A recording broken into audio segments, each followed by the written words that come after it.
Today we will discuss an important topic, that is imperfect competition.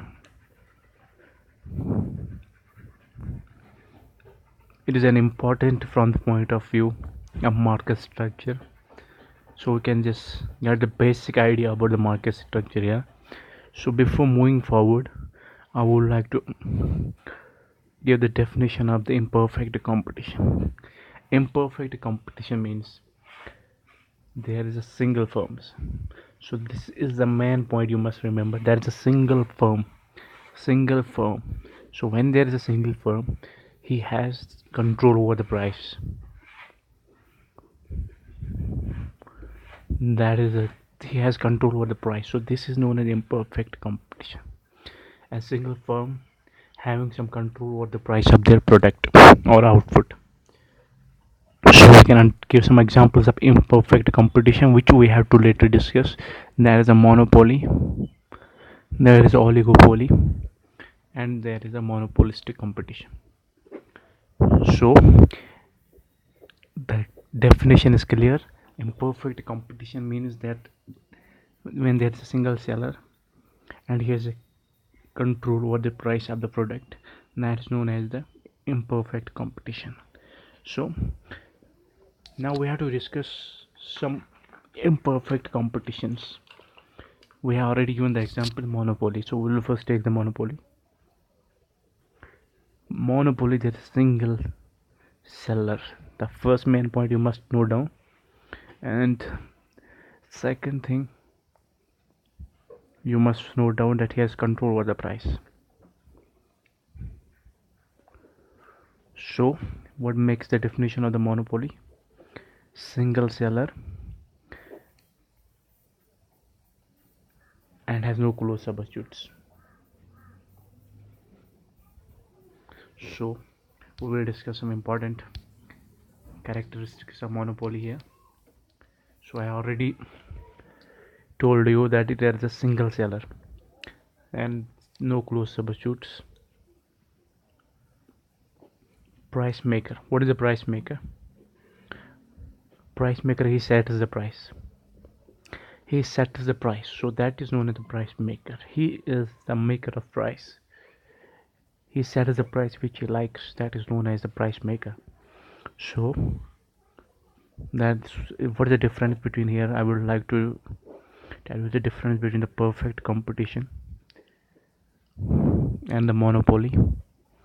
Here, perfect competition, there is the price taker. They take the price of the market, what the market price is, so they don't set the price. And monopoly, they are the price maker. They make the price. They set the price for the product because they don't have any close substitutes and they have control over the price and blocked entry. So no new firms can enter the industry. So that makes them complete control over the price of the product. So they have blocked entry, non-price competition. Important point already asked in the examination of net examination, non-price competition. So there is no competition. As we know that there is a single seller and he has control over the price, so it makes it dominant firm and no competition remains in the market because he's only the single seller for the product. So availability of information, so there is limited availability of information available is limited.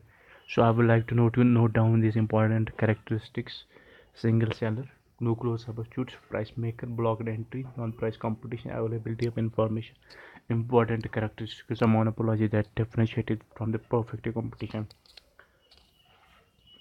So we would like to move forward. Monopoly exists because the barriers to entry into the market that prevents competition. Railways is an example of monopoly. Electricity is an example of monopoly. There are three general classes of barriers to entry. Natural barriers, the most common, economics of scale. Economics of scale, important to concept. You must understand what is the economics of scale. It shows how the large size of the firm, Large size Due to the large size of the firm, due to the heavy capital investment, it is difficult for new firms to compete and to come into and compete. So it makes them difficult. Actions by the firm to keep firms out of the firms out.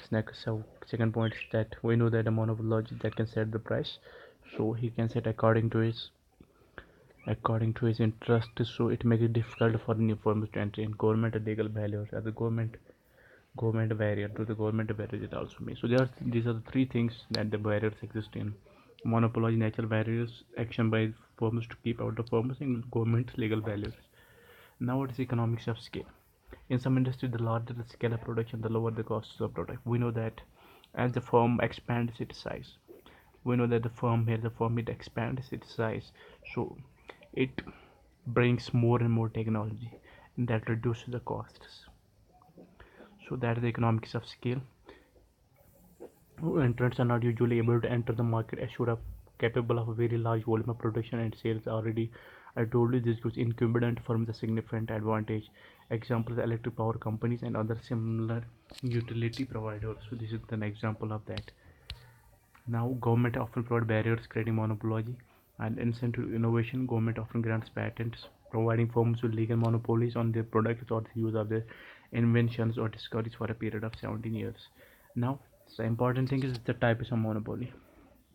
Natural monopoly important. I would like to note it down. This is very important. A monopoly that arises from economics of scale. The economics of scale arise from natural supply and demand conditions, and not from the government actions.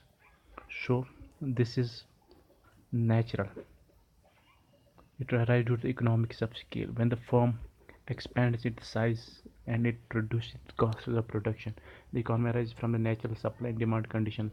So it is due to the natural factors.